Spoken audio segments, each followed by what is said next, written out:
Hello, so this is my Unit 3 project for my Greek mythology class at College of DuPage. I'll be reacting to The Odyssey by Homer, translated by Emily Wilson, book 23, about lines 0 to 60.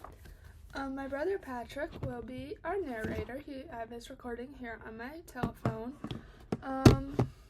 And yeah, let's get started. The olive tree bed. Chuckling with glee, the old slave climbed upstairs to tell the queen that her beloved husband was home. Her weak old knees felt stronger now. With buoyant steps she went and stood beside her mistress at her head and said, So before we get into what Penelope and the slave has conversed about, I want to say that chuckling with glee means like the slave was happy, she was content, but as we're about to see, that this has all been like not how Penelope doesn't react how the slave perceives that she is, and we also get a glimpse here that the slave is older, as we will get further into later into the chapter. "Dear child, wake up and see, at long last you have got your wish come true. Odysseus has came. He is right here inside the house. At last he slaughtered all the suitors who were wasting his property and threatening his son." But cautiously Penelope replied, "You poor old thing, the gods have made you crazy. They have the power to turn the sanest person mad, or make fools turn wise. You used to be so sensible, but they have damaged you. Why else would you be mocking me like this, with silly stories in my time of grief?" So there's 5 stages to grief. One of those stages consisting of denial. So I believe here that Penelope is in denial of her husband Odysseus and thinks that he has died. So when the slave comes to her and says, "Well, he's home. He's not dead. He's like right downstairs, pretty much." She doesn't believe that. She thinks that the slave is kind of out to get her, and like, why would you do this in my time of grief? You know how much I'm struggling. Like, why would you do this? That's what is going through Penelope's head, I believe. So yeah, let's keep reading and see what happens.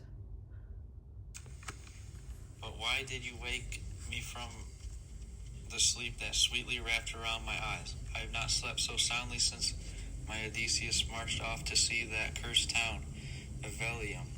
Go back." So right here, we're seeing that Penelope is really not happy. She's not happy with the slave, and she just doesn't like what the slave did. So I quote, sweetly wrapped around my eyes. Sleep that sweetly wrapped around my eyes." This means that she was in a deep sleep. These past few days, she was worrying about her husband as he traveled off. But she has finally come to like be content with the fact that he's gone. So she's finally sleeping good again, which is a good sign. But then when the slave came to wake her, she wasn't too happy about it. She's like, "This is the first time I've slept well in weeks. Why would you do this to me?" Let's keep reading. "If any other slave comes here to wake me and tell me all this nonsense, I will send her back down at once. I will not be gentle. Your old age will protect you from worse scolding." But Euryclea answered. So, right here we see that she is old. I kind of said in the beginning of this video that we thought she was old. We don't know her exact age because it just doesn't flat out say in the book, but we know that she's old because Penelope says, "Your old age will protect you from worse scolding," unquote. So yeah, it's like that saying we all learn as like young kids, like protect or take care of your elders. This is what Penelope's doing here. Penelope's like, "I'm not going to use my powers against you. I'm not going to do that to you because I know you're old and I know you really can't handle that." So yeah, Penelope is having some grace here and protecting her slave woman. Let's keep reading. With affection, "Dear child, I am not mocking you. I am telling the truth. Odysseus is here. He is the stranger that all abused.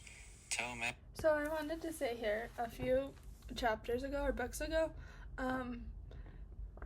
Odysseus was getting oiled and like cleaned but nobody knew it was actually Odysseus. So that's what they're referring to here.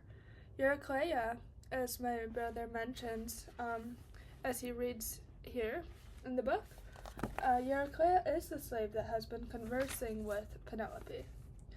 So let's keep reading. Atticus has known for quite some time, but sensibly he kept his father's plans a secret, so Odysseus could take revenge for all their violence and pride. Penelope was overjoyed. Telemachus is Odysseus' and Penelope's son. She jumped from bed and hugged the nurse and started crying. Her words flew fast. Dear Nanny, if this is the truth, if he has come back to this house, how could he have attacked those shameless suitors when he is just one man and there were always so many crowded in there? So this is where Penelope kind of comes around, I guess, and she's happy once she knows that someone other than the slave knows that Odysseus is home. She's more believing of it, she's more accepting of it, and she's overjoyed and happy that her husband has returned safely. Eurycleia answered, I did not see or learn the details. I heard the sound of screaming from the men as they were killed. We huddled in our room and kept the doors tight shut until your son called me. His father sent him. Then I saw Odysseus surrounded by dead bodies. They lay on top of one another, sprawled across the solid floor. You would have been thrilled if you saw him, like a lion drenched in blood and gore. Now they are all piled up out by the courtyard gates, and he is burning a mighty fire to fumigate the palace, restoring all its loveliness. He sent me to fetch you. Come with me so both of you can start to live in happiness. You have endured such misery. Your wish came true. He is alive. He has come home again and found you and your son, and he has taken revenge on all the suitors who abused him. So, I just wanted to say here, as we go back to lines about 49 and book 23, I quote, like a lion drenched in blood and gore. This means that, unquote, they're trying to, get Penelope to picture what Odysseus looks like right now. They're saying like a lion. Like lions are big, they're fierce, they're strong animals. Because as we look back, Odysseus just did like a bunch of killing of the suitors. And so that's a lion. They're fierce, he's fierce, and he doesn't second guess himself, I guess. So they're drenched in blood and gore after all these killings, all these things, and that's what Penelope wants. She wants a fierce man. She wants Odysseus to be back. To wrap this up, I just wanted to say this is a very eventful part of the book. This is the climax, I feel like. So this does have a very important section of the book, I'd say, because as we've read this book in the class, they oiled him a few chapters ago, and he was kind of disguised then, and then a slave tried to tell Penelope that it was him, but then he grabbed her by the neck and wouldn't let her tell her. So this is very climactic moment, and I just love it. I hope you enjoyed this video and learned something from it. Thank you.